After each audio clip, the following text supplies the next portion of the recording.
Hello and welcome to another episode of Heritage Talk on the Heritage Supporters Group. On today's episode, we have Jake Scott, who is a PhD researcher. We've had him on previously, if you've seen the one before, and we're going to be talking about his paper, which he's had published, and it's about depoliticisation. I need to remember to get that word right, and populism. So basically, the thesis of the paper, from what I've been reading, is that the elites in government and institutions have been taking certain powers away from government and moving it to a more technocratic kind of realm. And in your thesis, I think you basically argue that this has sort of led to the rise in populism. Would you say that's a fair summation of your thesis? Yeah, I think that's a fair summary. The issue that I found when researching populism, which is the topic of my PhD, was that there was a lot of literature on populism as, irrational and fueled by a sort of latent racism, latent sexism, any kind of ism that would be used to delegitimize it as a movement. But I was quite concerned at the fact that there had to be at least something. The supply side is very well explored, but what's the demand side? Where did this come from? Why is this happening? And there was a number of things that were kind of coming out of research that I sort of noticed, which was that at the same time that the populist literature, the literature on populism, was exploring the question of anti-politics. Is populism a form of anti-politics? There was discussion of depoliticisation as anti-politics. For anyone that's not clear on the phrase depoliticisation, it's more complicated than it might seem, because it's essentially a process. You're right in summarizing it as a process in kind of removing the power of control from the political sphere.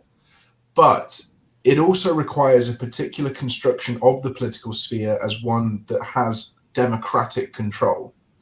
And in the process of depoliticization, even that's hard to say. In the process of I'm not the only one. Exactly. In the process of depoliticizing something, you have to legitimize why it is not something that ought to be democratically controlled.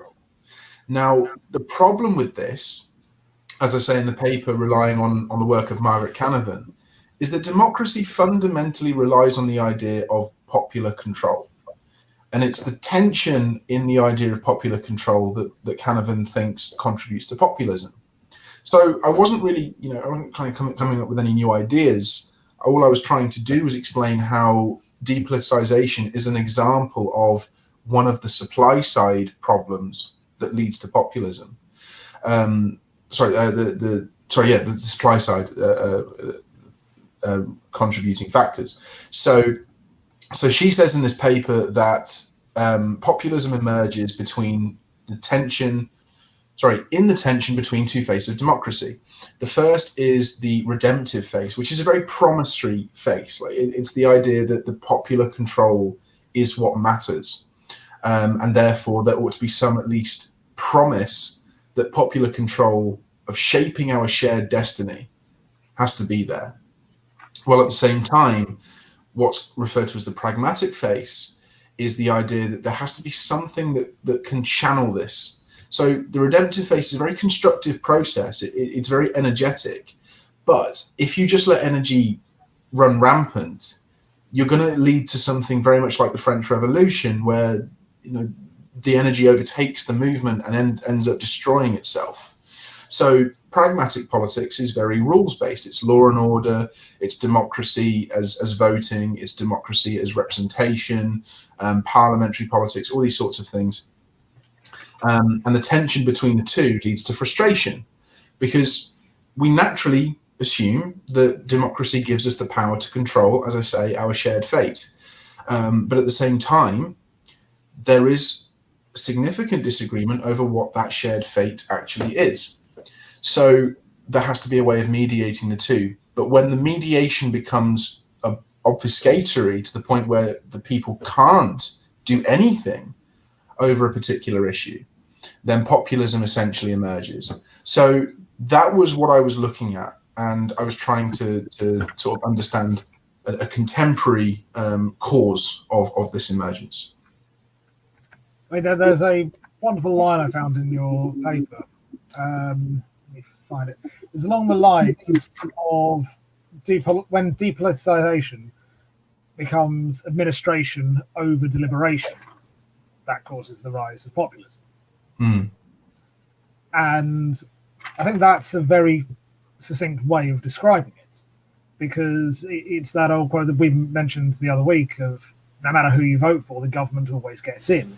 And if voting becomes rote and it's sort of seen as, well, they're all the same anyway, politics does lose that, or democracy loses that promise you mentioned of us having a say in our own collective shared future. Yeah, and the reason that I chose the title, "There Is No Alternative," is two reasons. One, I think as a phrase, it sums up perfectly the administrative approach. You know, it's almost, well, it's expert led, right? And we all know that, as Michael Gove said, Britain's tired of experts and all the rest.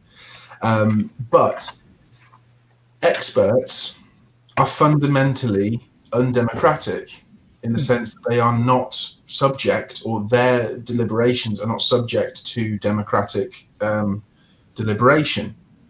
So it's almost as if they've sat down, said to one another, what's the right move forward here, and not really regarded the concerns of, quote unquote, the people.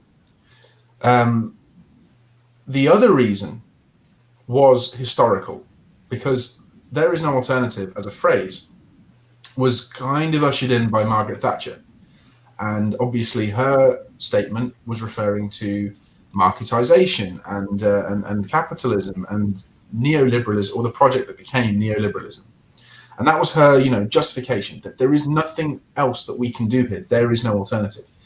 It's the exact same language that Tony Blair would use roughly 20 years later when he was talking about globalization. He said, there is no other way of moving forward here. And I didn't quote him in the paper, but if anyone, you know about politics in Britain in the last 30 years, 40 years, the statements that Blair made all through his premiership of globalization as inevitable and therefore something that we have to go along with anyway is so reminiscent of the phrase "there is no alternative." And the point that I wanted to make, but I didn't really have space to do so, and also, you kind of have to play the publishing game, so to speak. You can't be too radical. But the point I wanted to make in the paper was that Britain has essentially been governed in this way for 40 years. So when people come on and say, why is Britain experiencing a populist revolt? And then they try and ascribe it to, say, latent nationalism, or, again, racism or sexism, or any of these sorts of isms, they're missing the point. If these things had found some kind of expression over the last 40 years, I'm not saying that, that they're fundamentally right, but that's beside the point of democracy. Democracy does not ask what is right. Democracy asks, what do you think? And if you don't have that capacity to express what you think, then you're going to essentially look for other methods of release. And this is part of the reason that radicalism emerges in any capacity. If people don't feel as though they can share their opinions. So the reason that I chose immigration at the end of the paper was because I remember, well, as I quoted David Goodhart's book, The Road to Somewhere, one of the reasons that immigration became such a problem, or became such a focal point of the Brexit vote, was that there had never been a discussion of immigration in an electoral sense for over 30 years. And one of the critiques, because you go through the review process, one of the critiques was that we do talk about immigration. We talk about immigration all the time.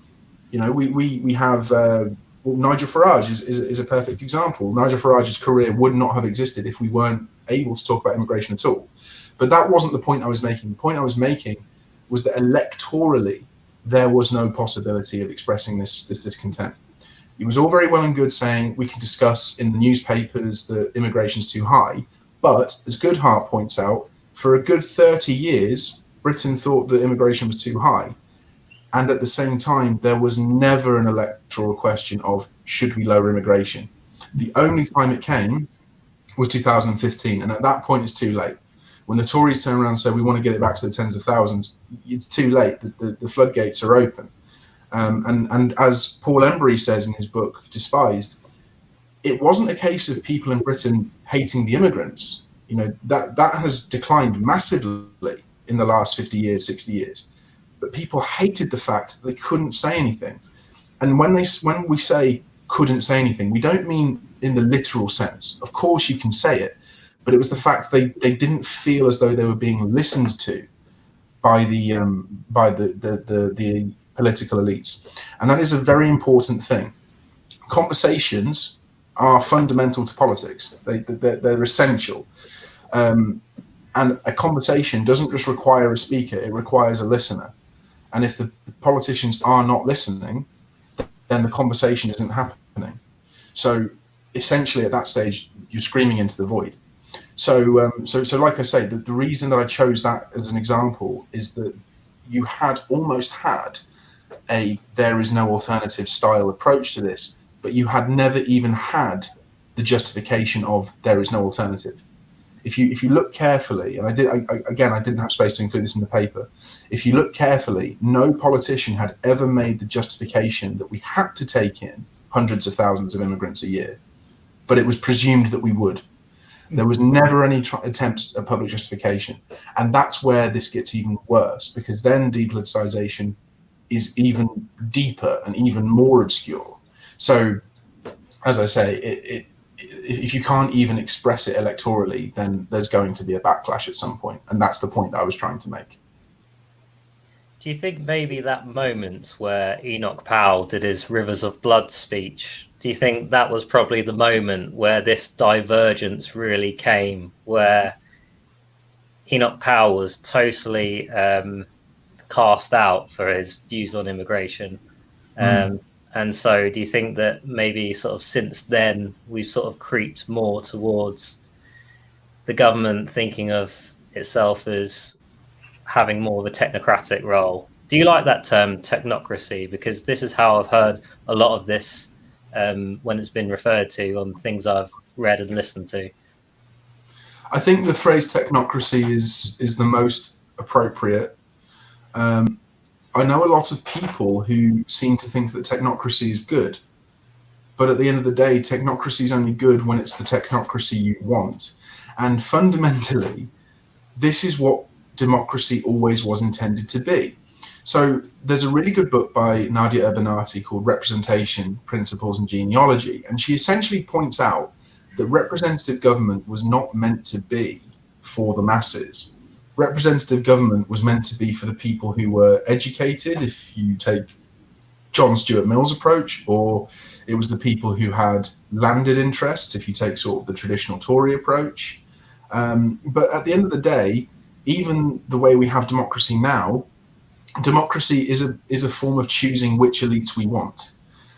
Now, the problem with that is that that's not the perception of democracy that people have. So you've got a practical problem that doesn't align with a theoretical perspective. So that in itself is going to be a real problem for democracy over the next, I'd say, 50 years. For the next half century, the problem is going to be the increasing perception of democracy as a direct way of choosing who governs you, whilst also running up against the practical problem that at the moment, as it stands, the people who do govern you also choose which people you choose from. And of course, the clearest example of this is the party system. The party system has the strongest possible control over constituency associations. If you take Hartlepool, the upcoming by-election is a perfect perfect case study of this. Both major party candidates are drafted in from other seats. Neither of them are Hartlepool residents. They've never grown up in Hartlepool. And that's the exact problem that Hartlepool voters rejected in the Leave campaign, in the Leave vote, the idea of someone else governing us. Now, that doesn't mean that, you know, they're right or they're wrong. It just means that their perception of democracy is clearly not the democracy that they live under. So that's the thing I'd say with regards to technocracy. With regards to Enoch Powell and the Rivers of Blood speech, one thing that Powell knew quite well was that he was going to create a storm.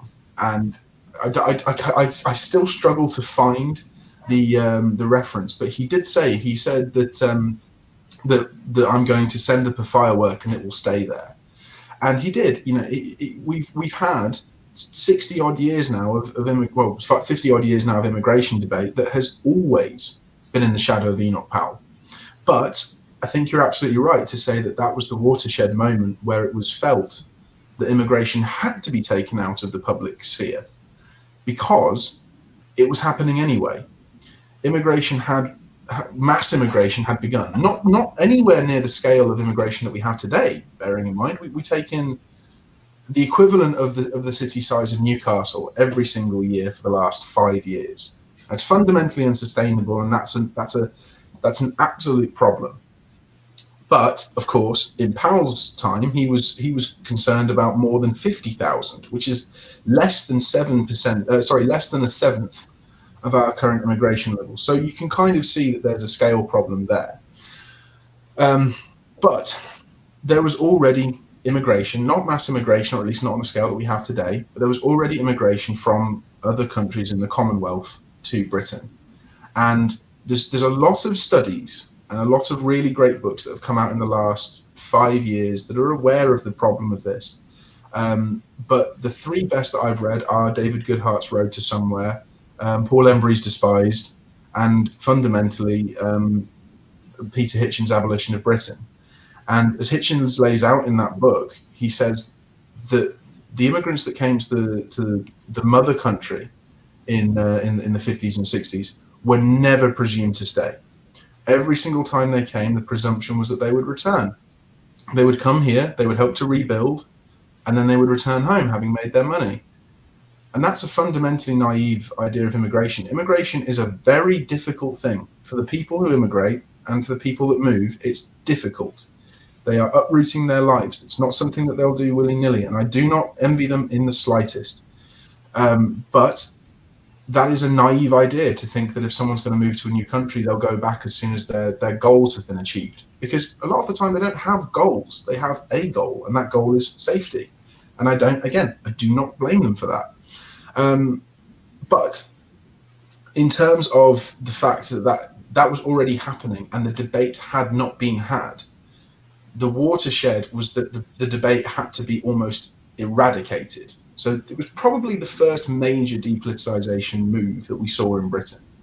And of course, the way the political class handled it was dreadful, because not only did they malign Powell, but in the process, they maligned all his supporters, which was, hundreds of thousands of people. And the CCHQ, the Tory party headquarters, was inundated with letters of support for Powell.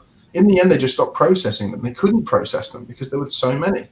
So this was a real problem for the Tories, because if the debate's not been had, but the decision's already been made, and then all of a sudden someone comes along and completely destroys that, you have to make essentially a political suicide move and say, we were wrong.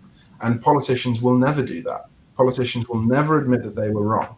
So they were never going to reverse or row back on the post-World War II immigration policies that they pursued.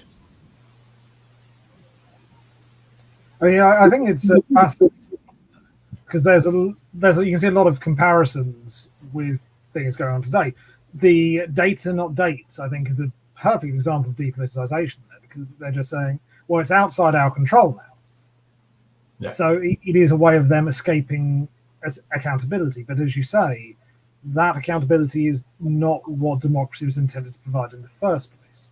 I think there's always been this disconnect between MPs and constituents as to what an MP is actually elected to do. Because you look at the amount of MPs that are in constituencies that primarily voted Leave that supported remaining, and in the lesser case, vice versa. I think a lot of MPs think that they are there to use their judgment rather than to represent the views of their constituents.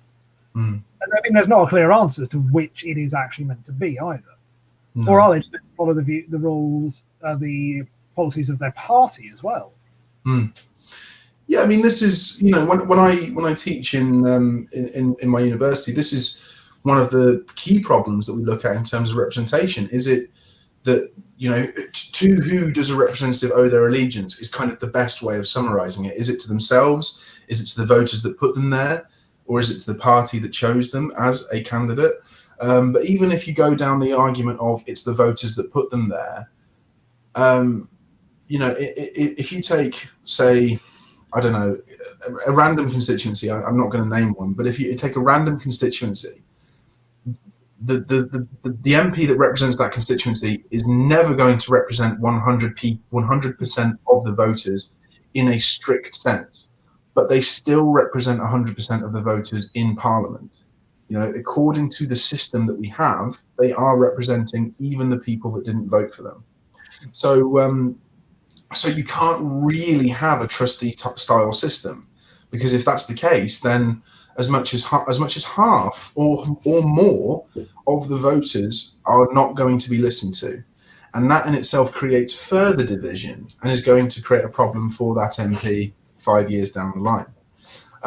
Now, I personally adhere to a Burkean idea of representation, which is that really the MP ought to deliberate according to what he considers to be the best thing for the constituents. And sometimes that might mean that the constituents' direct views are not adhered to. But at the same time, that's a difficult pill to swallow. And it's one that I've often, you know, reflected on and thought, maybe I don't agree with this, because I live in Edgbaston in Birmingham. And when I moved here, the MP was Gisela Stewart for the Labour Party. And I genuinely was going to vote for the Labour Party if Gisela Stewart stood as a candidate, because she is fantastic. She was one of the strongest Leave voices. And Edgbaston voted 63% Leave. And then in 2017, we elected in Preet Kaur Gill, who is an ardent Remainer. And by quite a margin, you know, she has a good majority. So this is, I would say, it's more of a Labour stronghold than a committed Gillian, so to speak. But I've communicated with Mrs. Gill, and I've said, you know, I really do think you should consider the fact that the majority of the people in this area voted to leave the European Union, and every single time she's come back and said, I don't agree with leaving the European Union. I am not going to support doing so. Which you know, there are varying degrees of disrespect, and I don't consider that to be disrespectful. I just think that it's a really short-sighted approach. But then she won the re-election in 2019, so maybe I'm wrong, and maybe, you know, she won't be voted out here. I can't see a Conservative winning in this area, but I think that's the problem. I think the problem is is that you could pin a red roselle on a donkey, as the old saying goes, and that donkey would win.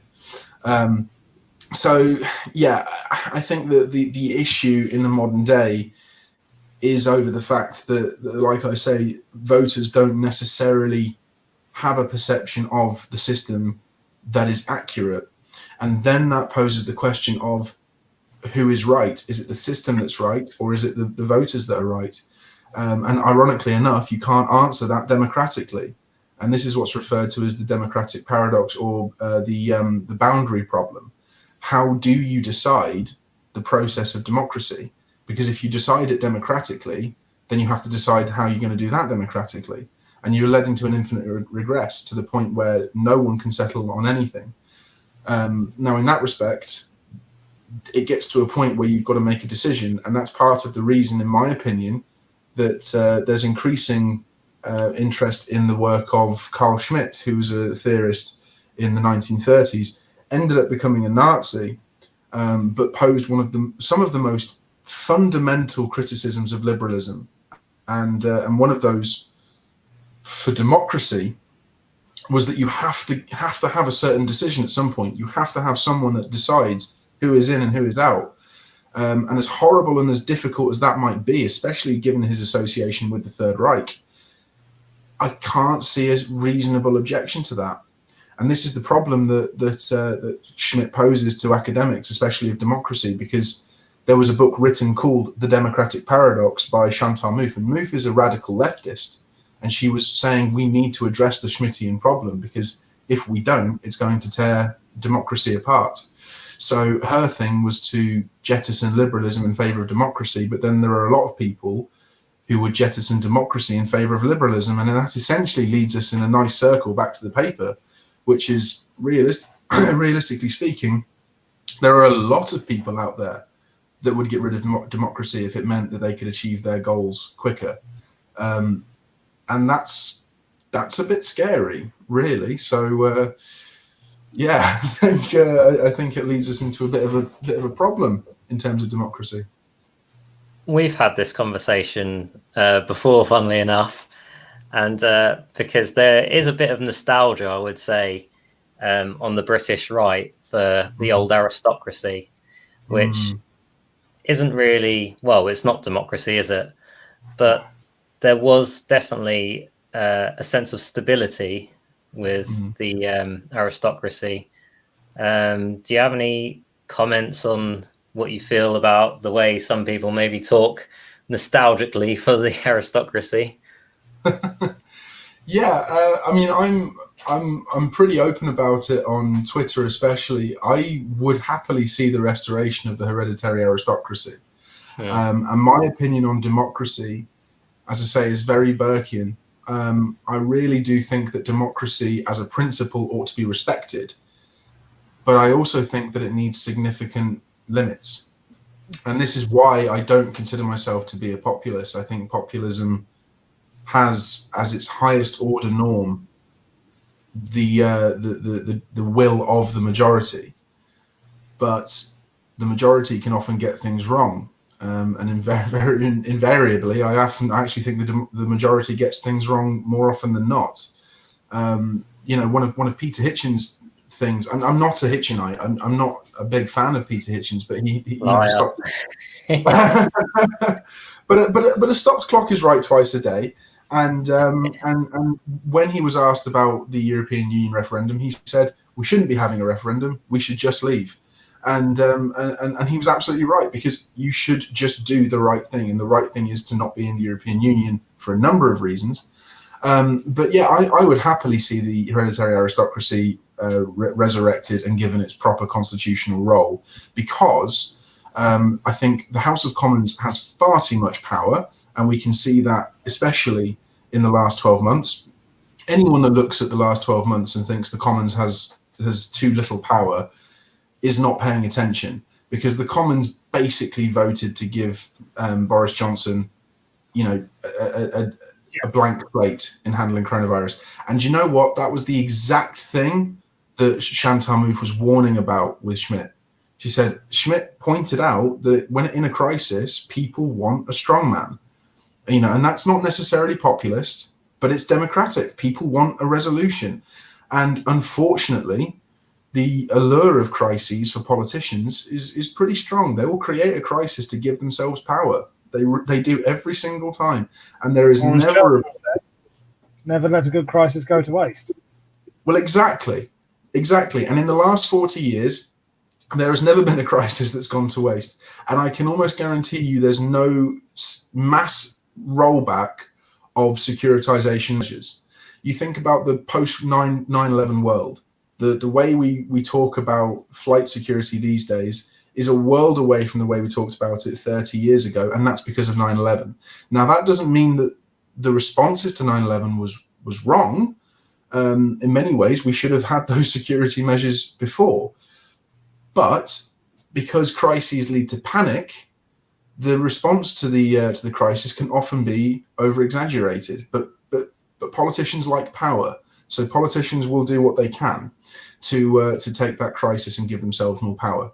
The other thing to bear in mind, I was talking to my my PhD supervisor about this the other day. She's from America, so she hasn't quite seen the same sort of things. But if you walk around Birmingham city centre, for instance, in the last 5 years, they've put up a lot of these traffic calming measures, these barriers, and the reason they did that was because in Frankfurt in 2018, I believe it was, there was the terrorist attack who drove a lorry into a German Christmas market.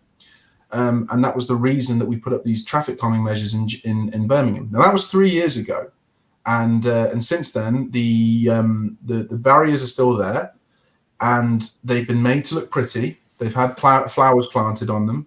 You know, we're not getting rid of them anytime soon. We're just going to live with them as they are, and that's dangerous, because not only are we moving down a constant securitization route, but we're also fetishizing our own security, and that's the same thing that's happening now. We are terrified of risk, absolutely terrified. But risk is essential to life. If you can't make mistakes, if you can't learn from your mistakes, then you won't progress as a society. And it's a really difficult thing to say, and I'm aware that it sounds hard-nosed and rude, especially given the number of people that have died. I don't think that we should have done nothing. By all means, we should have locked down in a certain respect, and we should have closed the borders when we had the opportunity to do so. The fact that we didn't is astounding, and I don't think that the Conservative Party can be forgiven for that. But now we're in the situation that we are, and we have to be wary of the fact that a lot of the security measures that have been introduced in the last 12 months will be with us for a long time. And that I'm not a conspiracy theorist. I'm going back by the book, by history. I'm looking at every other crisis that has ever existed that politicians have made use of. And we probably won't have masks by the end of this year, but I can guarantee you this time next year you'll be signing in when you go to the pub, because already there's these new measures that you have to pay £1,000 per person that you don't register to go into your pub. There's the vaccine passports debacle, which is honestly astounding. The idea that an Englishman has to carry papers to walk around his own country is shocking. The discussion in November of COVID marshals was terrifyingly totalitarian. And to come back full circle to the question of democracy, the absolute terrifying fact of this is that the majority of people support vaccine passports. Why? I have no idea. But politicians... the majority of people polled by YouGov. Well, that's the thing. I mean, you've got to be skeptical. Wasn't it Ipsos Murray? The poll I saw was Ipsos Murray.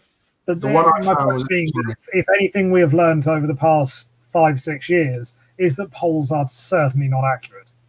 Well, that's exactly the point. Polls are not to be trusted, and unfortunately, politicians will use them to do these things. And the problem is that, as I say, we are fetishizing our own security.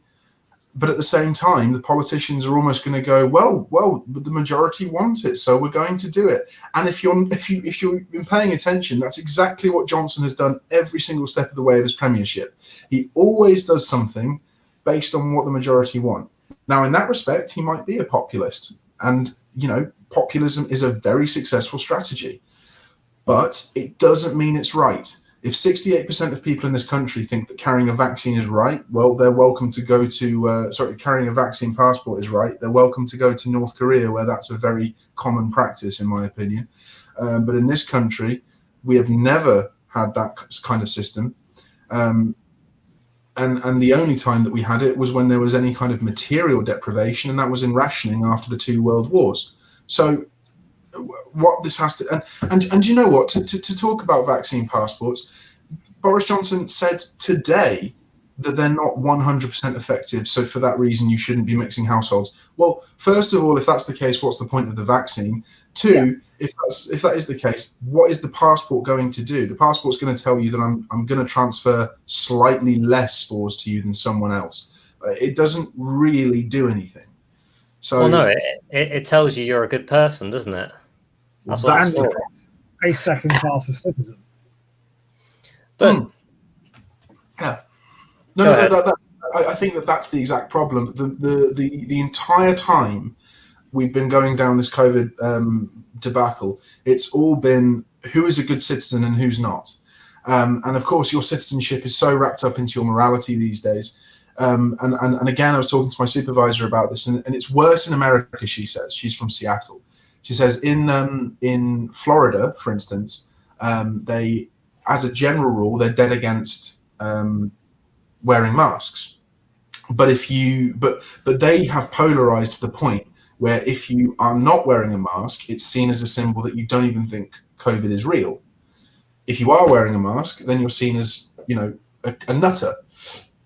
But in New York, for instance, where her daughter lives, she was telling me that she wouldn't be seen outside without a mask, because in New York, it's, if you're wearing a mask, you're a good citizen, and if you're not wearing a mask, you're a nutter. And it's very similar here. You don't have to wear a mask to go outside. That's a fact, right? That's not even politicized.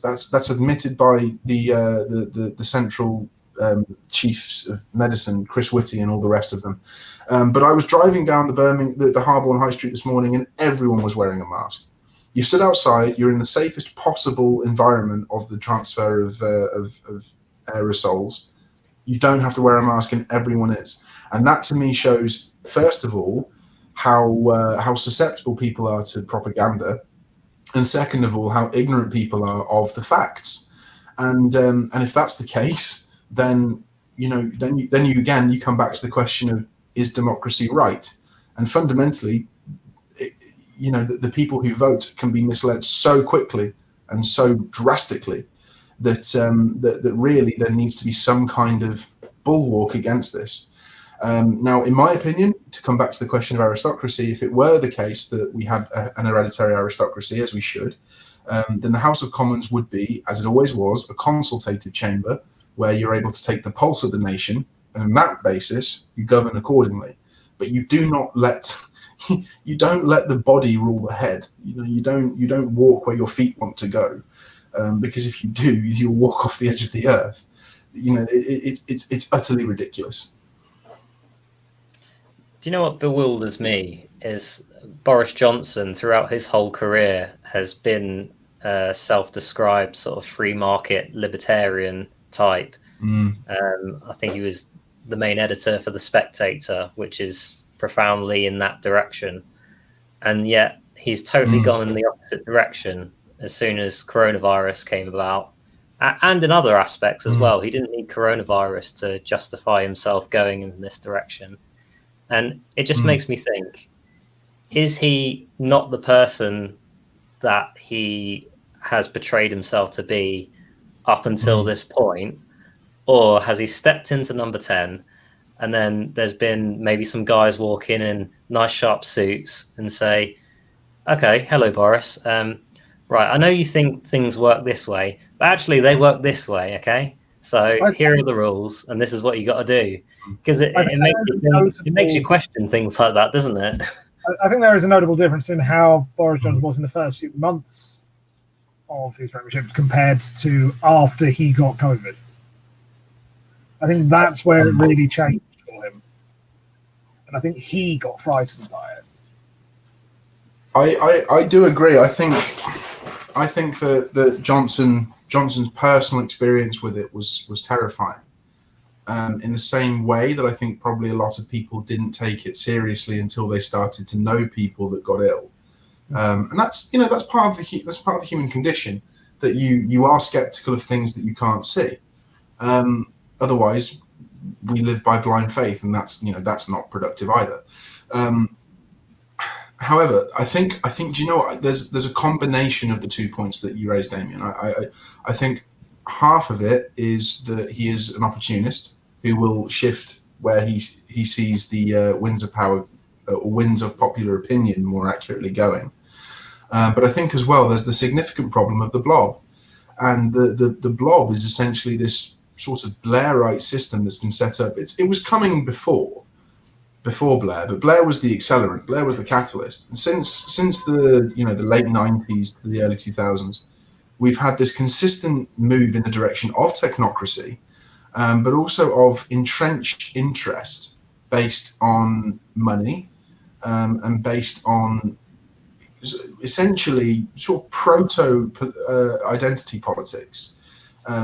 One example is the Runnymede Trust, which was partly set up in order to facilitate the sort of racial equality acts that we saw throughout the 2000s, and did good work in that respect. But since then, has essentially abdicated its original responsibility in favour of an increasing technocratic direction. So that's the first problem. And I think in that respect, it's fair to say that these men in suits that came and said to Boris, "You think you know how it works, but in reality, it's this way." But it's not just the identitarians; it's the civil service as well. The civil service for a long time was the pride of Britain because it was the mechanism that made the empire run. But then, of course, we lost the empire, and the civil service kind of became this mass sprawling bureaucracy. And Thatcher did a fantastic job at slimming it down. But in the process, you kind of led to this professionalization, or this managerialization is the better approach, that essentially meant you don't have, well, I'm not going to say that everyone in the civil service is without talent, because that's not fair, but you have a lot of talentless people in the civil service. But because of the job security, they don't lose their job, they just lose their post. They get moved to another post and moved to another post. And next thing you know, you've had someone in the civil service that's been there for 20 years and they don't really know how to do anything. It's satire, but the thick of it was perfect for this, because the character of Terry was exactly the problem with the civil service. She'd been there for 20 years and she barely knew how to make a cup of tea. So you do have this kind of institutional blockage.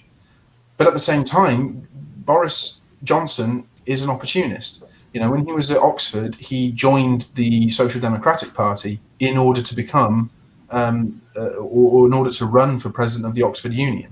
He became a member of the Conservative Party to join the Oxford University Conservative Association and try and get into it that way.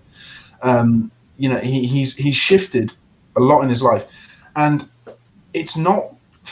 I don't think it's unreasonable to shift your opinions, because at the end of the day, that's how you learn and grow as a human being. But there's a lot to be criticized in constantly shifting your opinions, especially when they seem to shift so radically and so rapidly. This was a man that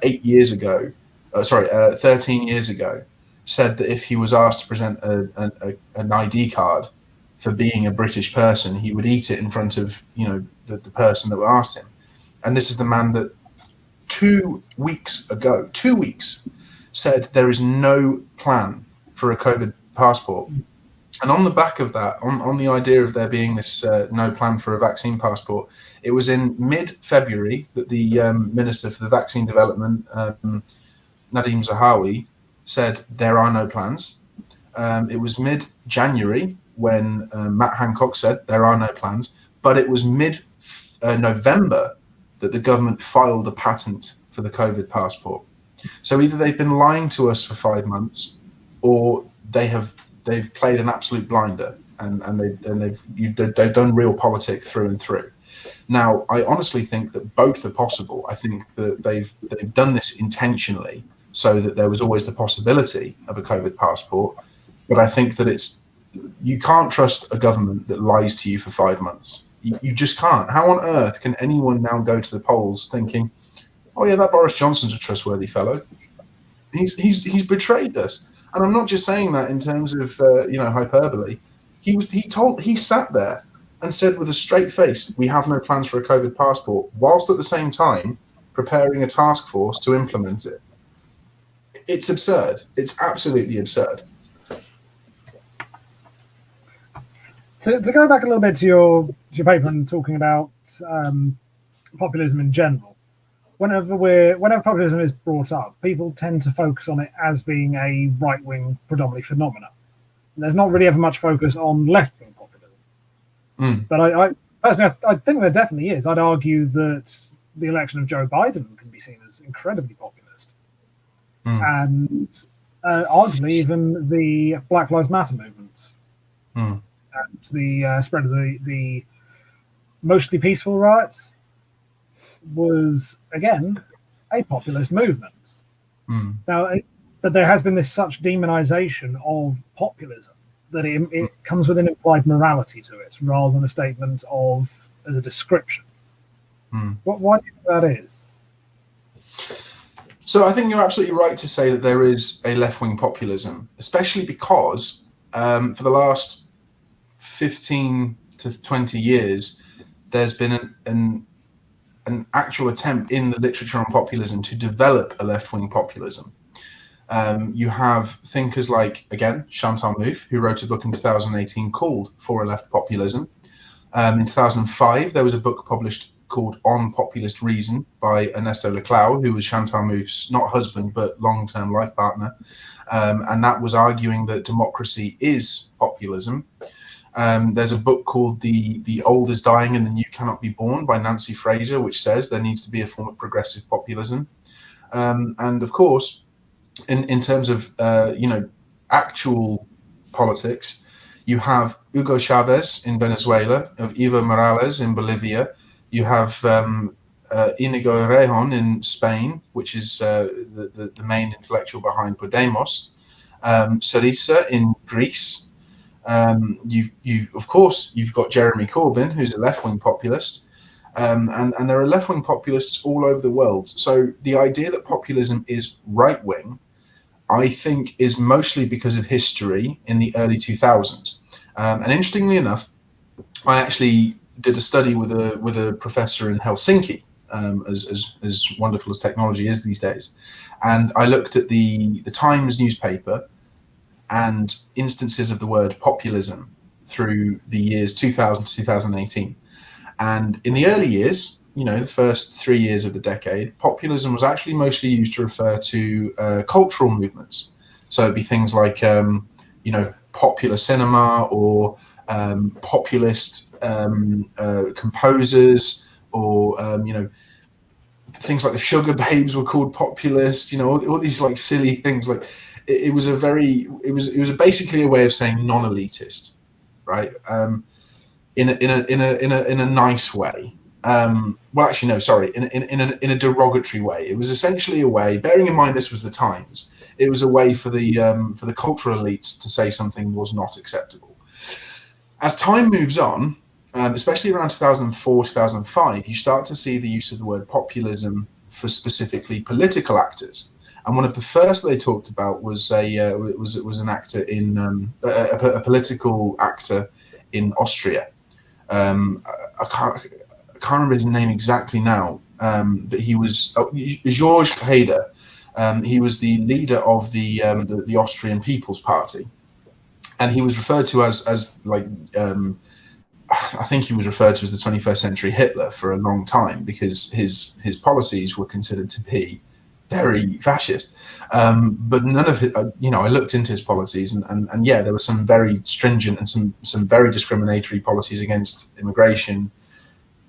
But that was as far as it went, and that's typical, in my opinion, of a mid-2000s attitude of anyone who is against immigration is literally Hitler. So George Haider was kind of your typical populist, so to speak, for a long time. But because he was on the right of politics, there was then this attachment that if you're populist, you're on the right. And of course, as history sort of moved on, you had the emergence of people like Nick Griffin, who, as leader of the BNP, tried to be populist, didn't really work. But then, of course, you had Nigel Farage, who took UKIP in a populist direction, and it was very successful. Because populism is successful. It's a way of galvanizing a large group of voters. It's as simple as that. So that's the thing to bear in mind. Populism is a way of doing politics. It's not a substantial policy platform. It doesn't advocate for a particular tax form. It doesn't have a particular stance on immigration. It doesn't have a particular stance on social issues. There are people like Jean-Luc Mélenchon in France, who wants to give all the people referred to as the sans-papiers, which basically means individuals without papers, or in other words, illegal immigrants, citizen status. But he's a populist because of the way that he does it. And at the same time, you've got the leader of the Front National. You've got Marine Le Pen, who is a populist. So fundamentally, populism is a form of doing politics. And as a result, you see a lot of non-populist politicians drift in and out of populism. And for that reason, I think it's extraordinarily naive to base your analysis of populism on policy proposals.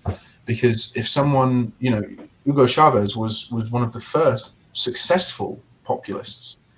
So why on earth do we not talk about populism as a left-wing thing? Well, it's because we use the word populism to be derogatory, and because we want to be derogatory against people that, broadly speaking, challenge the neoliberal consensus, and the majority of people that challenge the neoliberal consensus are right-wing. Ironically enough, even though neoliberalism was largely begun by right-wing governments, it's mostly the right wing these days that fights against neoliberalism, especially in terms of limiting immigration and a reversion to family-based social order. So that's broadly my answer as to why we consider populism to be right-wing and why we shouldn't. I've noticed we've got a few comments. I will get to the comments eventually, so feel free to send in any questions you have. So one thing I wanted to ask you about is what do you think of the idea of I've forgotten what they call it now, representative voting, proportional representation, as a means to bringing the voters closer to having governmental power. Do you think that's a possible good solution? I've often been... I find it difficult to come down on a side on proportional representation. I think there are a lot of arguments in favour of it and against it that don't necessarily line up with, say, left or right. I know a lot of conservatives and I know a lot of right-wing people who say we need proportional representation, pretty much for the reason that you just said, which is that it brings people closer to government. And I know a lot of left-wing people who, I'm always a bit more sceptical of left-wing people because they're always a bit more ideologically driven, in my opinion. But that might be unfair. But the people on the left who usually argue against proportional representation do so because they don't want certain people in power. So that's my opinion with regards to why people support proportional representation. In terms of whether I do or not, I honestly don't know. I think that first past the post is, well, my natural conservative instinct is to stick with it because I think it produces stability. And of course, people pointed to the early 2010s and said, well, coalition government isn't very stable. And that's a fair comment, but we've had two coalitions in the space of 130 years. I don't really think that's a knockdown argument. In terms of, and the other thing is that first past the post has had something of a vindication in the last 6 years because it's provided three single party governments. Granted, 2017 was again a minority government, but we've had minority governments in the past. So that's not really a knockdown argument. The thing with proportional representation is, I know this might sound rude, but I honestly think it overcomplicates things to the point where I don't think people would vote as much as they currently do. Now, at the moment in the UK, we have a voter turnout of roughly 67 to 68%. I don't think that we'd increase that figure because I think it would overcomplicate the voting process. At least with first past the post, there's a reasonable, logical, continuation of if I vote for this person, there's a chance they'll get in. Whereas if you take the London Assembly as a good example, or the upcoming mayoral election, a lot of people are discussing how can we make sure Sadiq Khan doesn't get in. I've got to make sure I put my vote in the right category and in the right order so that the right person gets into the second round. I just think that's an enormously complicated process. And I'm not saying that people wouldn't get it. I just don't think that it would increase turnout. So I don't think that it would generate more legitimacy in that respect. But at the same time, I do agree that there has to be at least some kind of mechanism for the smaller parties that have very high support, but very dispersed. You know, UKIP was generating what I think it was 3 to 4 million voters, which is They got just under Yeah. 4 million one year, I'm pretty sure. exactly, and that is an enormous amount of support. But the fact that that couldn't translate into a single seat suggests that maybe something is wrong. At the same time, north of the border, the SNP holds the majority of Scottish seats, but they represent fewer voters than voted for UKIP. That doesn't really sit well with me. So I really think that there is a discussion to be had, but I honestly don't know where I come down. And I know that's probably not a juicy answer, but I think it's important to recognise and admit when you don't know a thing, and I don't know the answer to this question. My easy option is to say I'd rather we had aristocracy and just sort of take the question out. I mean, I'm a very vocal proponent of feudalism personally, so. Yes, I was wondering if we were going to get a mention of that at all. He's been reading Hermannshan Hoff, is that right? Hopper, yeah. Hopper, are you aware of this? Yeah, Yes. yeah. I have Democracy, the God That Failed. The one I was thinking of is aristocracy to monarchy to democracy. Yeah, yeah. His whole idea of time preference is really interesting. I have a good friend of mine, William Yarwood, is a big fan of Hopper. Yeah, one of these libertarian monarchists. Very interesting perspective. He just tends to get written off because of his more unsavory ideas, should we say? Don't we all?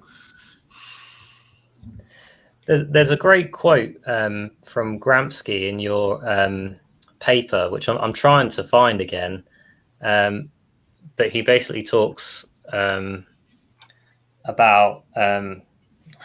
I had the concept in my head, but it's losing as I'm thinking more about it. It might be due to the fact I'm fasting this past day. Really? Yeah, I'm fasting for Friday and Saturday. But there are lots of things you mentioned about Gramsci in there, which really rung true with what I think. And I was surprised to look up later on that he was actually a Marxist.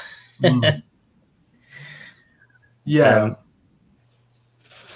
I mean, the thing about Gramsci... What made you include Gramsci in particular? What ideas do you think resonate with Gramsci in your arguments?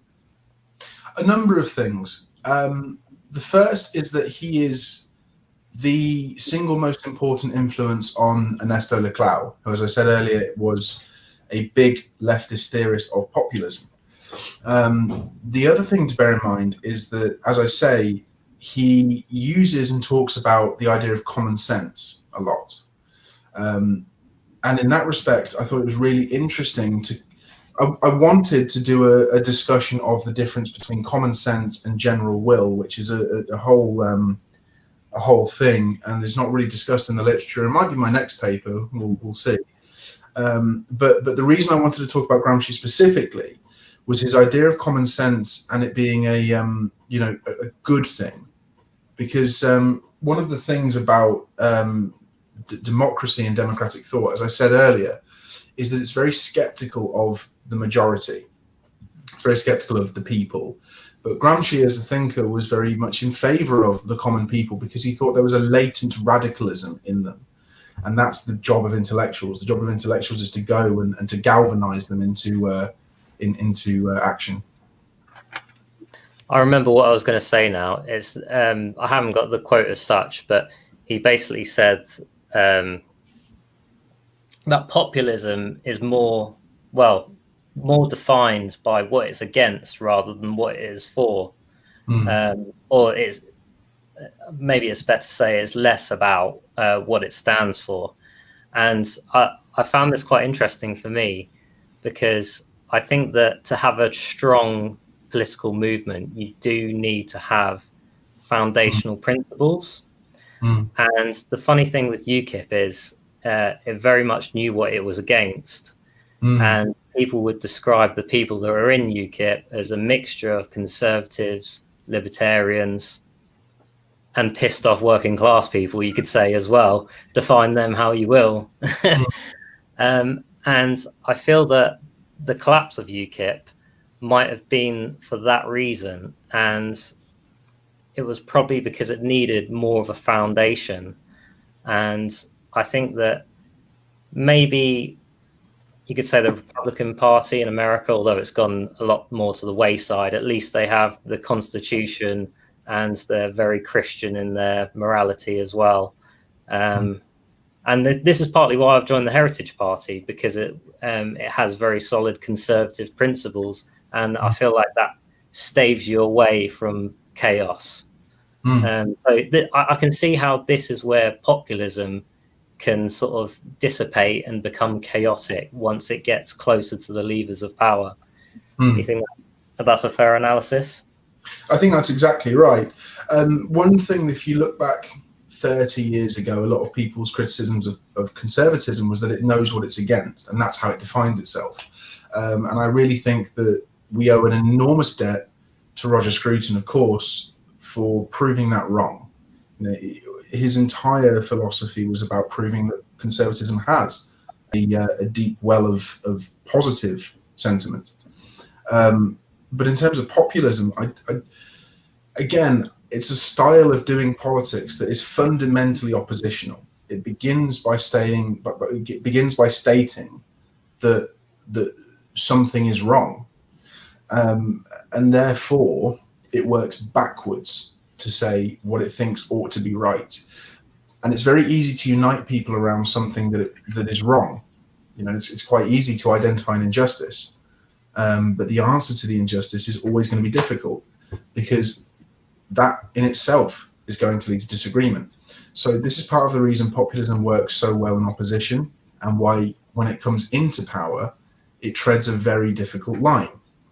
Now, obviously, Donald Trump is broadly considered to be a populist. I think there was a large amount of populism in his campaign, but in power, you know, he kind of ran into the very thing that populism dislikes, which is institutional power. And, you know, in many ways, institutional power is a very good thing, because, as I say, it kind of prevents runaway politics. But, you know, you saw it in the media. There was that really farcical thing of how Trump said for months, you know, there was the deep state, the swamp and all the rest. And, you know, there was the denial that it existed. And then 6 months after he was elected, there was a news story that said, yes, the deep state is real and it's preventing Trump from doing what he wants to do. And that's a good thing. And I remember reading that and thinking, that's mask off moment. That's someone just going, oh yeah, you're right, you caught us. You know, we really are trying to stop Trump from doing what he wants to do. And again, that's fine if that's a democratically elected politician. But in admitting that the deep state exists and is obstructing the president of the country, you're giving populism ammunition. Like you basically said, oh yes, you are right.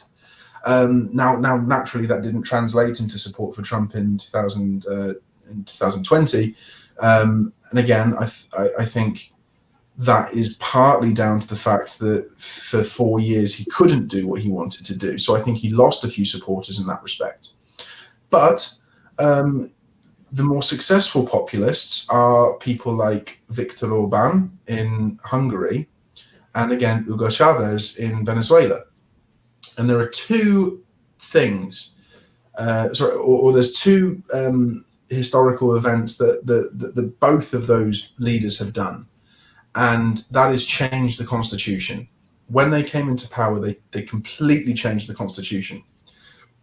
Now, for me, that's part of the reason I'm a fan of the fact that Britain doesn't have a codified constitution, because it can't be changed, and it cannot be changed so rapidly. But, I misspoke. It can be changed, but it can't be changed so rapidly and so in a populist manner. Chavez and Orban both did a very similar thing in that they restructured the constitution to favor their own parties, so that they would basically always be in power. And that's part of the reason that populism can sustain itself once it gets into power, because it rides that wave, and then once it's there, it uses that to change things.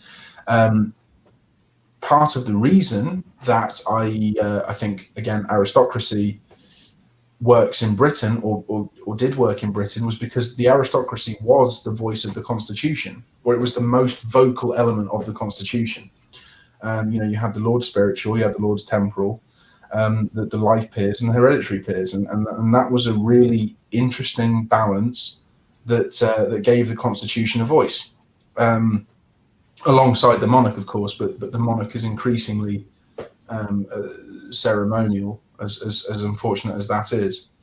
So in terms of why populism loses support, it's because it runs up against the very thing that it dislikes, which is the deep state. And also, if it can't get into power, I don't know if there's like a universal rule on this, like if it can't get into power within 5 years, then it dissipates. But if it can't get into power, then it will dissipate.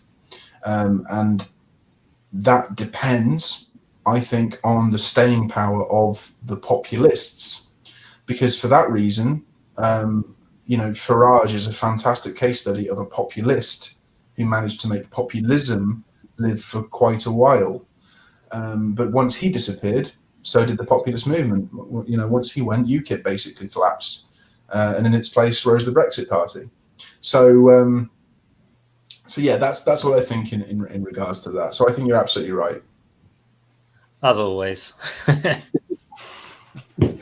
get there in the end, but I'm always on point.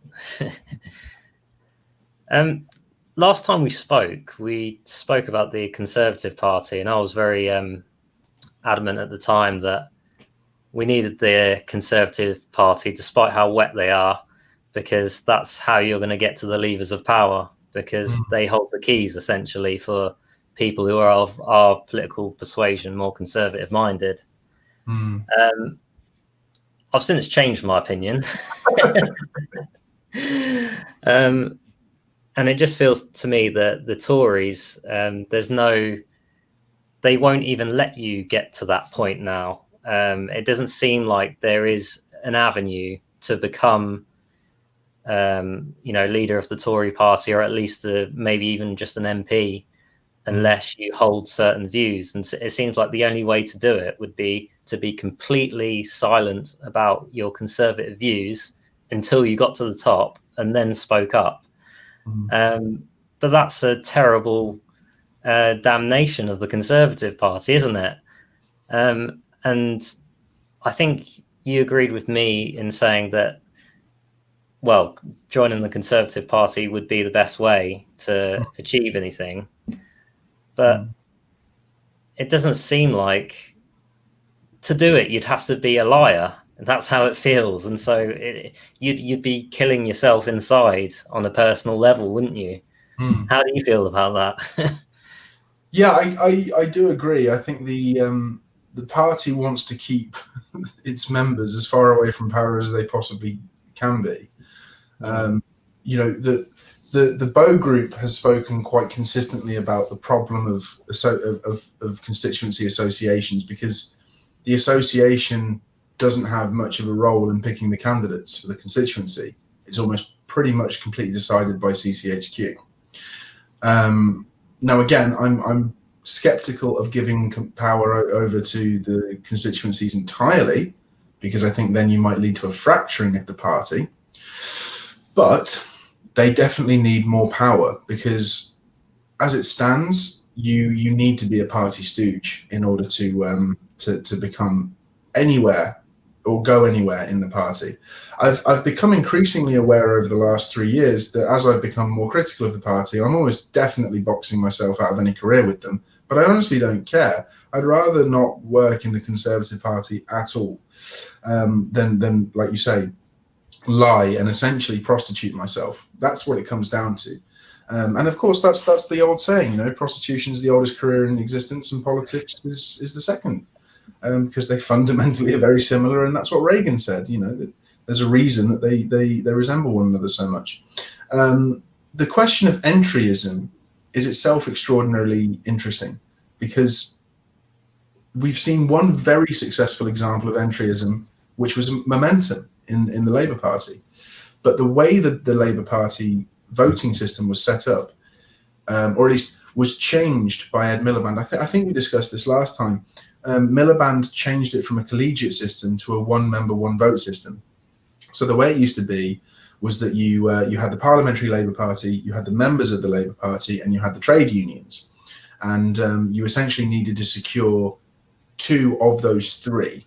So if the majority of the unions and the majority of the MPs were behind you, you didn't really need to worry about what the members thought. Now, naturally, because Miliband is someone who's very much a Democrat, and this is part of the reason that democracy can go awry, he thought that the Labour Party needed to be democratized. So he moved to a one-member, one-vote system. And as a result, when 300,000 people voted to join joined the Labour Party to vote for Jeremy Corbyn. Well, it was a fait accompli. There was absolutely no question as to whether he'd be leader. So even though the party didn't want him, and even though the unions definitely didn't want him, despite the fact that, of course, he was probably the closest thing to a socialist that the Labour Party has had for 40 years, he was leader.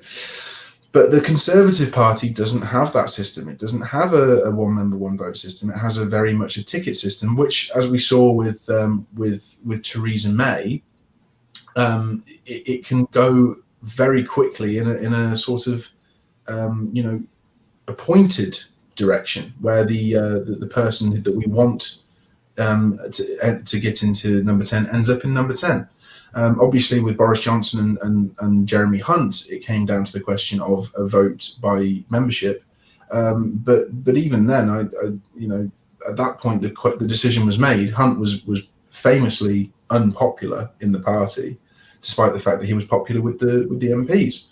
So, I don't think that it's possible to have Conservative Party entryism at this stage. I don't think that the party structure is set up to allow it, and I think the Conservative Party is terrified of the prospect. They would not want their members voting, because they're very aware. This is something that was pointed out at the end of last year. The Conservative Party is very aware of the fact that it is far to the left of the majority of its members, very far to the left.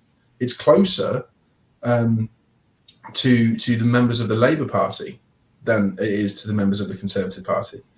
It's closer of the two parties to the centre ground of where the majority of voters are, but it's on the left of that centre ground, whereas the majority of Conservative Party members are on the right. So no wonder they don't want the party members voting, because then it would actually be a Conservative Party instead of a hodgepodge of Blairite neoliberalism. Wow. I can't say I disagree with that. It reminds me of a joke by Jeff Norcott, who seems to be one of the only right-wing comedians, where he said, people ask me, do I regret voting for the Conservative Party? And he says, no, I regret not getting one. Yeah. Well, yes, that's exactly the problem. Yeah. But if you... Sorry, go ahead. No, I was just going to say, Calvin Robinson tweeted something like, voted Johnson, got Stalin, or something like that, and it was exactly right.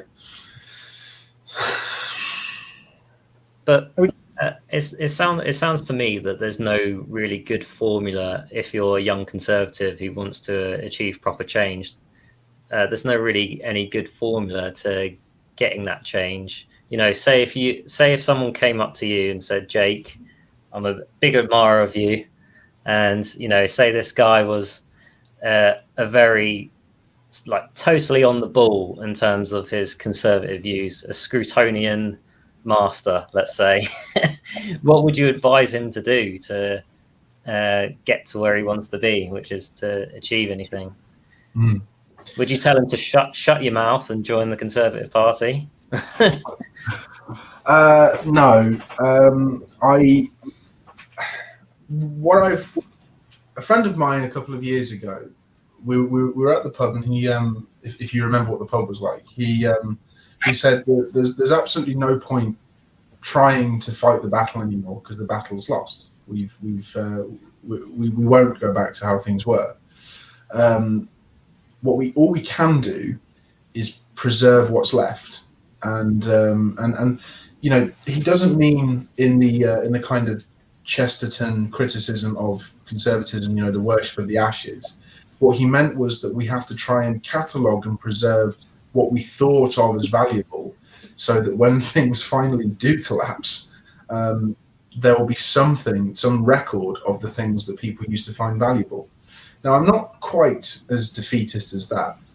What I honestly think is a method of countering the slow decline that we are experiencing is private action.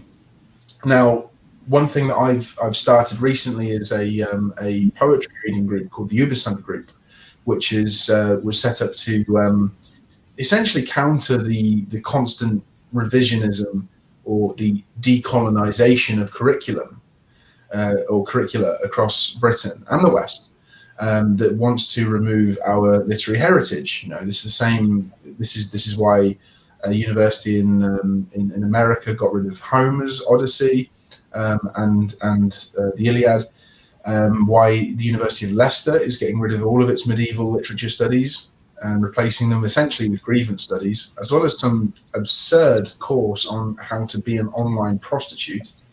Did you know about it? This is an actual module. It's on the use of OnlyFans and how to essentially prostitute yourself online profitably. So this isn't me, you know, making things up. This is an honest to God module at the University of Leicester. It's terrifying. But anyway, focusing on literature, you know, there's all these moves to remove Chaucer, Shakespeare, Beowulf. You know, they came for Philip Larkin, who is one of the most benign, lovely poets that you'd ever read. You know, he wrote about walking around the countryside, for God's sake. You know, just because he was, the reason they wanted to get rid of him was because one of his distant family members was I think an investor in a slave owning company. That's the absurdity that we're dealing with at this point. So the reason that we set up this poetry group was essentially to preserve the love of literature. Like that's it. You know, we're not trying to stop institutions from changing their plans, because we don't trust institutions anymore. We're not trying to get MPs to recognise the importance of poetry, because MPs are a lost cause. All we're trying to do is get people to recognise that they can preserve the literary heritage that birthed the society that they live in. And the important thing to remember, as I said when I set up this group, our culture is ours. It's no one else's. We have the power to preserve it. So in that respect, if I was to give people advice, it would be find things that you love, that you think are worth keeping, and find other people that agree, and do everything you can to keep that thing alive between you. You don't need to rely on politicians. You don't need to rely on academics, because both of those groups are untrustworthy people. That's probably going to get me fired in 20 years. But all you need to do is preserve the thing that you love with other people that love it. It's as simple as that. And that's what Roger Scruton did in Eastern Europe during the latter years of communism, didn't he? He brought together intellectuals and poets and artists and people like that to sort of get some kind of community where they would preserve things of their culture to then get past the communist wall. So it seems like we're almost entering some kind of communist phase from what you're saying. I mean, it's certainly Marxist in a lot of aspects. So we've got to preserve what's good. Well, I had a friend recently published an article on the Mallard called, his name's Dustin Lovell, and he said, you know, that Marxism is not just concerned with power and economics; it's very much concerned with culture. Like it considers culture to be part of the superstructure. So culture has to be attacked at some point. And that's what we're living through. You're right. We're living through a Marxist assault on culture, because Marxism can't appreciate any idea of hierarchy. So any idea of high culture or low culture is immediately denigrated. And then once you've collapsed the culture down into a single possible strata, you then denigrate the culture entirely. And that's what they've done. That's the most successful method of demoralizing a people possible. You completely eradicate the internal structure of the culture, and then you eradicate the culture itself, because that's what binds people together. All culture is the residue of the bonds that we build.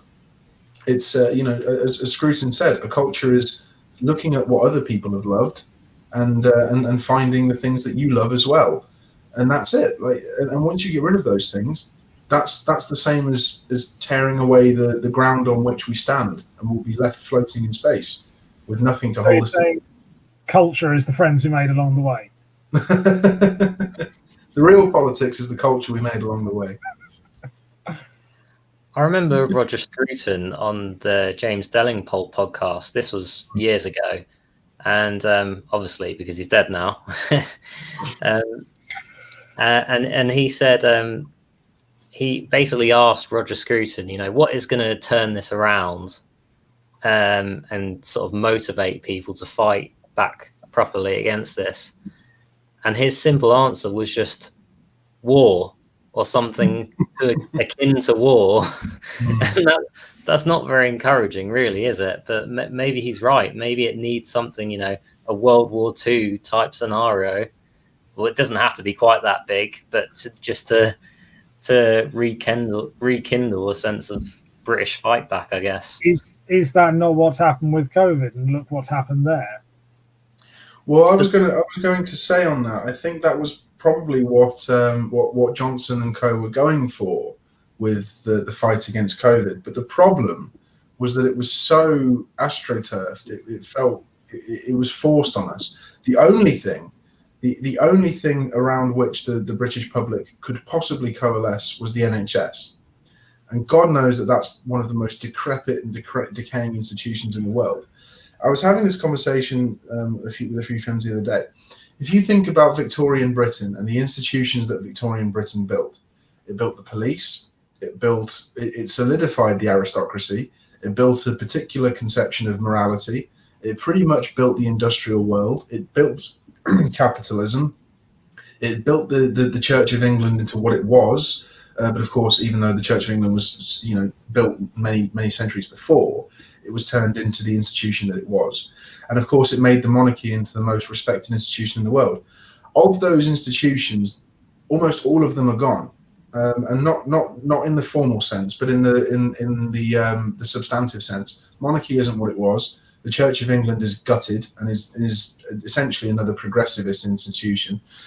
Police have been completely and utterly destroyed, because they either spend 90% of their time filing paperwork on missing people that they're not out looking for, or they're ignoring mass rapist scandals in their own backyard. The aristocracy has disappeared. Industrialism has basically gone from this country. We don't produce anything anymore. Capitalism has been turned into some global method of control of wages. What's left? And the only thing that modern Britain has built is the NHS. That's the only thing it's built. And on that, it's the only thing on which it can stake its existence. If the NHS, this is what I've realized, if the NHS is forced to change, then the modern state is forced to admit that something is wrong, because it's the only thing that the modern state is built on. So in that respect, the modern British state is tied so closely to the NHS that there is no possible way that the NHS can ever change. And that's why we have such a gutted culture, because it's the only symbol of our society that's left. And that's a horrible state of affairs. This was the country that led the way on so many things, the mother of parliaments. And where's Parliament? Parliament's essentially been suspended in the face of the Coronavirus Act. There is nothing left in this country, and that is absolutely terrifying. So war might be a method to rekindle that, but that's presuming that there's something worth rekindling, and I honestly don't know if that's the case anymore. And as depressing as that might be, I just don't see it happening. I really don't. Why has this gutting happened in the first place? Do you have any ideas on why you think we've gone down this path? To circle back, democracy started it, because democracy began the gutting of the aristocracy, but the aristocracy was not a bulwark against the commons. The aristocracy was a bulwark against the monarchy, and it was always meant to be this limit on the monarchy's power. Once the democratic commons eroded the aristocracy, then it had to turn its sights on the monarchy because it was the only other thing in its way. After that, when the West went through an enormous sense of existential crisis in the 50s and 60s, it basically was like a mental patient tearing at the IV that was left keeping it alive. There was, in the case of the police, it's gone from being a respected institution to one that's seen as necessary, but doesn't really do much. And when it does do something, it breaks up vigils for poor murdered women. It's shocking what the police actually is used for these days. All these things. I think one thing I think the consistent point I is coming out of this is I really dislike democracy, but I dislike democracy not just because it's a system of voting that distorts what people actually want, but also because it introduces to our social conscious what I call the representation principle. And the representation principle is the idea that pretty much everything has to be representative. It's the reason why we want more women in the army, why there need to be more minority people in the police. It's not because the police needs minority voices in order to be an effective police force. It's because there has to be some kind of representation.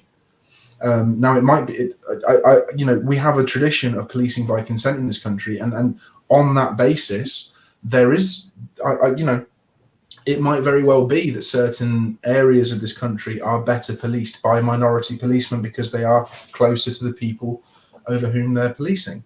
That's perfectly fine. That's a legitimate argument to make. But to base it on the idea that they're an underrepresented people, that's silly. That's introducing a principle into something that was never intended to be a democratic institution. Again, same thing with the army. There is absolutely no reason that women need to be in the army by virtue of being women. If we need more soldiers, which realistically we do, but the government's not going to give us that, even though they just invested £8 billion into the army. They're gutting even more soldiers from the army. All these things. The House of Lords is now considered to be unrepresentative. Well, it was never meant to be representative. Next thing, you'll start saying that the monarchy is not representative. Well, that's the point. It was not meant to be representative. It was meant to be the leader of this nation. It was meant to be a cultural identity, a point of cultural identity. So yeah. As much as I really dislike democracy for the fact that it's a bad voting system, it also introduces this representation principle, which other institutions can never live up to because they weren't based on that representation principle in the first place. Do you think that's the cause the representation being extended into a lot of media and so forth now as well? Yeah, absolutely. That's the other problem. We need more voices of certain people in the media. Well, why? Start your own podcast. Start your own blog. I always thought it quite really condescending to say that there needs to be more representation, because it implies that someone can't empathize with someone if they don't look like them or share a characteristic, which again I think is absolutely ridiculous and quite dehumanizing to a lot of people. It's saying, no, you're that different that you can't associate with them. Well, Well, you're absolutely right. This is one of the few times that I thought David Cameron did well. was in the 2015 general election leaders' questions, not debate. He didn't do a debate, but someone said to him, "Would you have a minister for elderly people?" And he said, "No, all of my ministers will think about elderly people. My minister for transport will think about travel cards for elderly people. My minister for pensions will obviously think about elderly people. You don't need." But at the same time, this is the man that created the minister for equalities and women. Clearly he's not that sincere about it if that's what he's thinking. So I don't think. I think that the Blairite perspective is set in. I think it's a rot, and I just don't think that we're going to dig it out. But if we had, true democracy in the sense that the power was as close to the people as possible, say everyone was obliged to vote and it wasn't through a party system like we have now, I feel like we would get much more sensible policies, around things like immigration and other subjects. It's this barrier that we talk of, that we've been talking about before. But the thing is, I feel like we're sort of living under a democracy of upper middle class people who think they know better than everyone, and you're always going to lose within a democracy of those people. So I kind of have mixed views on this, and I also like the idea. There's the Greek idea of democracy and the Roman idea of democracy. The Greek one is sort of more close to the people, and the Roman is more sort of structured. And I like the idea of maybe we do have democracy as close to the people as possible, but the restraints, like I'm a big fan of the American system. So I mean, this is what we've been talking about this whole thing, is the balance of democratic power versus I've forgotten what we call it now, but depoliticization. Yes. Yeah. But if I may, I think the principle of power being as close to the people as possible, I 100% agree with. But the issue is that we've had near enough 100 years of centralization to the point where we have a monolithic state. So populism is right in its impulse that the people need to be close to power, but power should be dispersed. Power should be subsidiary. This principle of power being as low as possible, as dispersed as possible, and as low as possible. It should not be the case, for instance, that your parish council has no power, and it should not be the case that your city council has no power, and it should not be the case that your MP has no power. All of it centralized into the executive, which is essentially what we've had over the last 12 months. The Coronavirus Act basically gave the cabinet unlimited power, not unlimited, but in the face of the response to the virus. But if you can legitimize anything as being in response to the virus, then of course you can push it in. That's part of the reason the new sugar tax is sorry, not the sugar tax, the chewing gum tax is legitimized because obesity is a contributing factor to dying from COVID. That's it. So once you legitimize that, you can legitimize everything. So power being close to the people, 100%, I'm with you on that. But that requires a different structure, a different structured system where power is low down. This idea that power is all up in the state and therefore we need to bring the people up to the state, that's the wrong way around. We need to bring the state down to the people. But the problem is that politicians are never going to do that, because that would mean losing the power that they've got. In that respect, partly Margaret Thatcher was absolutely right in doing what she did in rolling back the frontiers of the state. But unfortunately, in the process, she created a cabinet style of government that was very presidential. So even though formally she had the right idea, in the process, she undermined the very project she was pursuing. So yeah, I completely agree. Power should be close to the people, but at the same time, it should be dispersed and very, very local. You should be able to vote on what happens in your area, But the idea that we all have to vote on something that happens in, I don't know, Scotland is a bit silly, and it's the same reason that so many people are so upset that the Scottish have representations in Westminster, but the English do not have representation in Holyrood. It's the subsidiarity principle. But I don't quite get that, because you're saying that democracy isn't your favourite ideology as such. But to me, what you just described is completely like democracy to the max, no? Well, when I say I don't like democracy, I mean in the circumstance of the state that we have, where everything is centralised. But also, again, democracy does not necessarily have to mean the voting process. It can mean the government by consent. And where you have, say, feudalism, as Adnam's a big fan of, or just simple aristocracy, the reason that system worked so well is because the Lord knew the people that lived on his land. I can't speak for the veracity of this, but there's something of a folk's tale that the reason the English staved off revolution for so long was because of cricket, because the lords would play cricket with the local peasants, and it's familiarity that prevented this sort of division in society that saw the aristocracy as them and the people as us. I was speaking to as I say, speaking to one of my supervisors earlier today, and she and I were talking about the difference between populism and nationalism. And one of the reasons nationalism has always been seen as a positive is because it overcomes these class divisions and recognizes that we share a land, we share a country. And this was again, Roger Scruton's point in Where We Are, one of his last books. And he said, we recognize that we live in a shared location. And that was the important thing that united us, not our class, not our race or our religion. It was the fact that we live in a single land. Okay, So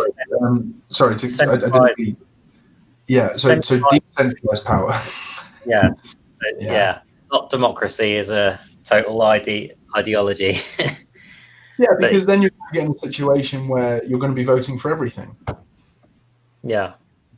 So I definitely agree with that. Centralization is definitely a big enemy of, well, the world. I will get to questions, I promise. One thing which I've found myself leaning more towards recently, I've mentioned this before, is you're talking about preserving, aspects of cultural identity and things like that. I do think that, unfortunately, the whole population, or many in the population, aren't going to be well equipped to preserve the works of Shakespeare and things like that, because a lot of people don't read Shakespeare. I do feel like you need some kind of solid structure from which to build upon, and for me, I've come more to the conclusion that this is Christianity, and more specifically the Catholic Church, because of what we've seen with the Church of England. Where do you see religion amongst all of this? Yeah, I mean, I'm Anglo-Catholic, so we can disagree on. What does it mean when people say that? Because I've heard this term more recently. I'm not really familiar with what Anglo-Catholic actually means. It means you're Protestant, that you still are very Christian. That's what I perceive it to be. It basically means that we are Catholic, but the head of our church is the Queen and not the Pope. Right. Okay. So, that's not very Catholic, really, is it? No, but I wouldn't want to be. No offense, of course. But religion is one of these things that part of me thinks that religion is a possible salve for the current fractures that we're seeing in society, but religion is a product of a particular view of society as an organism, not necessarily a product, but I would say the religious worldview is a product of seeing society as organic as opposed to a conglomeration of individuals. And the liberal view is that view that we're a group of individuals. The liberal view relies on the individual being able to choose, and for that, it means that they need to be able to choose everything. They choose every part of their identity. The organic view recognizes that part of your identity, or a significant part of your identity, can't be chosen, and that's the inheritance, especially the society that you are born into. So, bearing that in mind, liberalism and the liberal worldview requires the capacity to choose, as I say, everything, which involves your structure of morality, your markers of identity, which is a faith or not, your government, all these sorts of things, even to the logical conclusion of choosing your gender and choosing, if you're really particularly insane, choosing your race. But in terms of the organic view, and the reason that it engenders people to the religious worldview, in my opinion, a lot more, is it recognizes that the systems and the rules by which we live as a society are a product of history, and baked into our foundations as a Western nation is Christianity through and through. We are a Christian nation, not just because we have the Church of England, but because Christianity was there at the beginning. It preceded our country. How on earth could it be otherwise? So, so for that respect, yeah, I think Christianity ought to be the method by which we regain a sense of identity. But I also don't think that's necessarily possible in a world where the liberal worldview is dominant, and unfortunately it is. The majority of people have that liberal view of I get to choose what I believe and all the rest. So if we could reverse this and get to a point where people see themselves as members of an organic society first, then maybe we could get to a point where religion is a unifying factor. But even then, we have state multiculturalism these days, and the idea that us being a Christian nation is exclusionary or racist or Islamophobic or all these sorts of things. I know so many Muslims that love this country because of its Christian heritage, because the religious liberty that is baked into the Christian worldview allows them to practice as Muslims in this country. So, yeah, I wish I could agree, but I just don't see it happening. And maybe I'm a defeatist, maybe I'm a pessimist, but I don't know. I've been let down a lot in the last 15 months. I'm tired. Maybe I'm just sick of being let down. I think we all are at this point. Yeah, I think so. Okay, shall we run through some questions quickly? Yeah, absolutely. This isn't a question as such, it's a comment by John Holland. Attacks on populism are a form of conjuring. The purpose is to convince people what is popular is somehow bad. By diverting attention, you can convince the public to relinquish democratic control. Would you agree with that? Yeah, I think the construction of popular as bad is an interesting one, because it does, it almost relies on the inverse of populism, which is trusting the elites. But the elites have proven themselves to be so untrustworthy that it almost feels as though attacks on populism actually make it worse.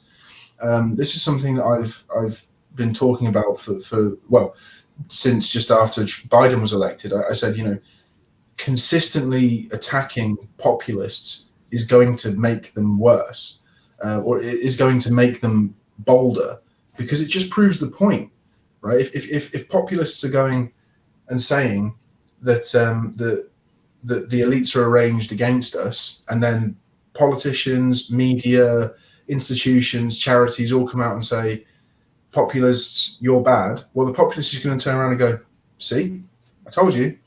So I actually think the point of saying, that attacks on populism work might have been the case 20 years ago, but now you've got this sort of populist paradox where if you actually come out against populism and argue against it, then you're going to be proving populist rhetoric right.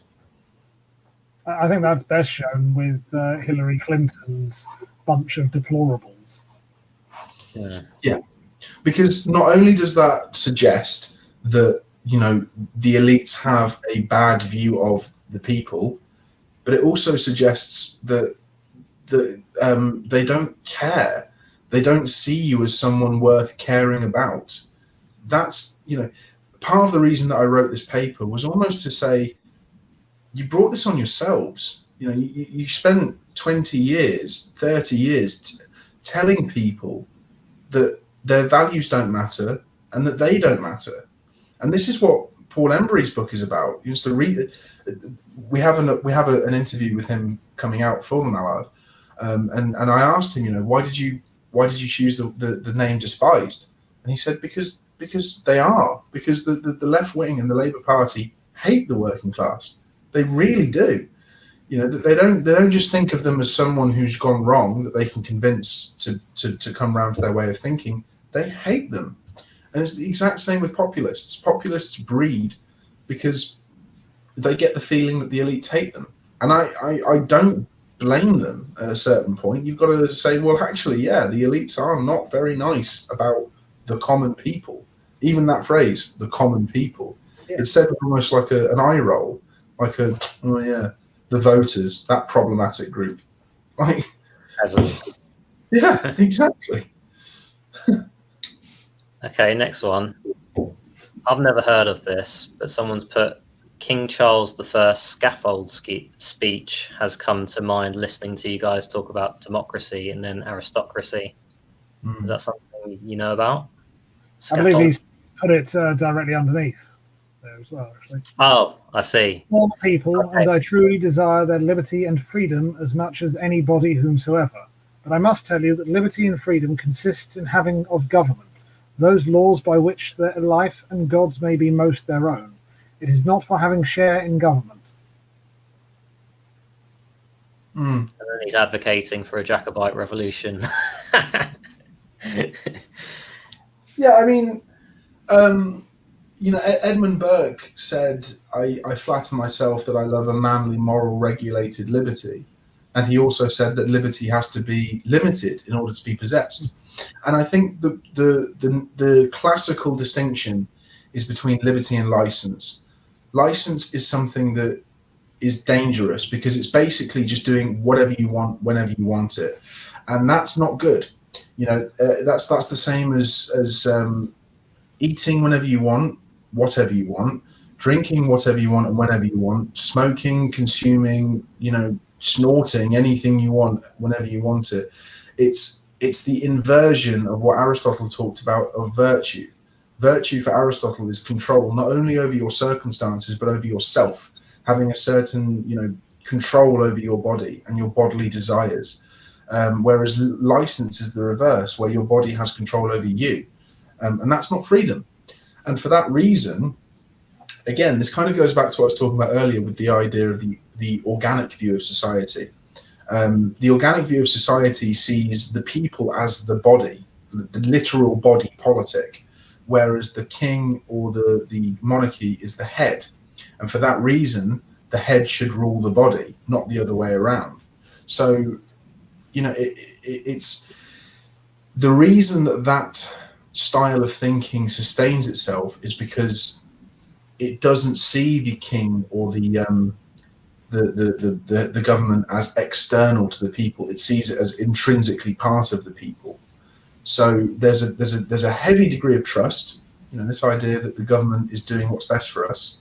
But there's also a heavy degree of identity and identification. We're not just doing this for us. And again, that kind of goes back to what Aristotle was talking about, because he said that good government is not necessarily the structure.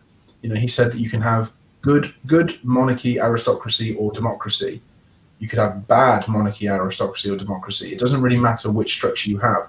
What matters is if the government is doing things in the interest of everyone or doing things in the interest of themselves. And in that respect, populism is in many ways a rational response to a government that has only benefited itself. We have here the Far East still has some backbone. What do you make of the Far East? Why are the Asians so based compared to us? Japan's always a great example. Very, very modern society, very welcoming, but very strict and very exclusionary. They choose. Sorry, why do they not have it seems like they don't have guilt in the same way the West has at all, and yet they had some of the worst military in World War II as far as atrocities. Well, I mean, that's an interesting question. I don't know if I have the answer. I think part of me would think that they were, when they had the atom bombs dropped on them, I think maybe that kind of was seen as a I don't know. That's just the first thing that came to mind. But also, the one thing that they have never experienced is the rot of academic Marxism. They've never experienced that, and they've never experienced that kind of constant self-flagellation that the West has been subject to. So yeah, the Far East does have backbone, and they're unapologetically who they are. The Japanese, even the Chinese. I hate what the Chinese are doing, but the reason that they do it is because they don't care what we think, and in many ways, that's how it should be. You shouldn't care what other nations think about your nation. You should only care what your nation thinks about your nation. That doesn't mean that you can do whatever you want. That means there are still moral rules rooted in the natural law, but China gets away with what it does because it doesn't care what the West thinks about it, because it doesn't need to. So, yeah, I mean, that might be a really, again, a hard-nosed thing to say, but it's true at a certain point. We've got here, populism is fragmented because people fragmented into lots of different sects. They could be a powerful force again if they united. Can we blame anyone other than ourselves? So if the populist forces united, could they eventually gain power, perhaps, in this country? Well, again, I think that the answer I would have to that is to be wary of saying populism as a specific policy platform. Populism is a style of government, or a style of doing politics. It's not a particular policy platform. So, there are left-wing and right-wing populists in this country that would never go together because, as you say, they fragment into different sects. So, yeah, I would be wary of suggesting that populists can unite. Five Star tried it in Italy, didn't they? Well, that's the thing. You had the 5 Star movement joining with Lega Nord, and that didn't work because they lasted for about, 7 or 8 months before they fell apart. And then Lega Nord left the coalition, so 5 Star governed on its own. And that didn't work, because, well, partly because they're in the EU, but also because they're facing an enormous immigration crisis on their southern border.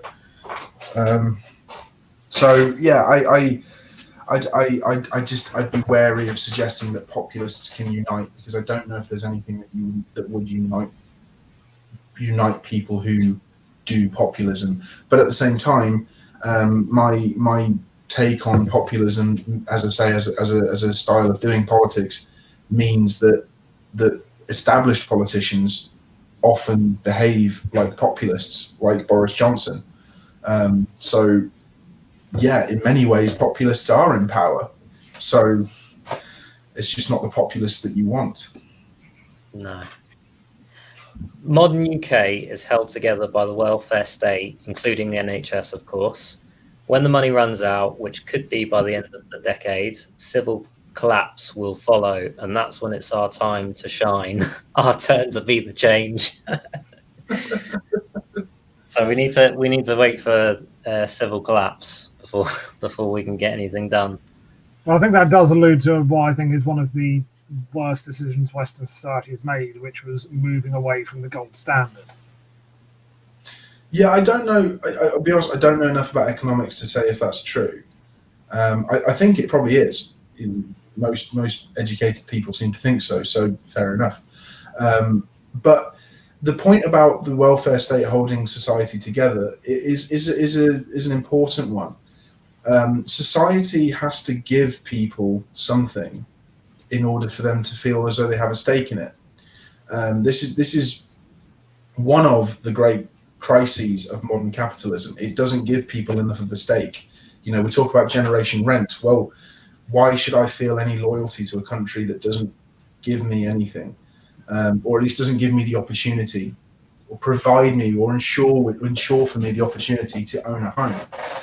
But that's where I think the difference needs to come in, because society can't be held together by a welfare program alone. It can't, because as the person rightly points out, when the money runs out, which, I mean, realistically speaking, the money won't ever run out. We'll just mortgage it from future generations, which is a terrifying attitude and one we shouldn't have, but it's one that we do anyway. But if you want to hold society together, you need to give it a tangible reward.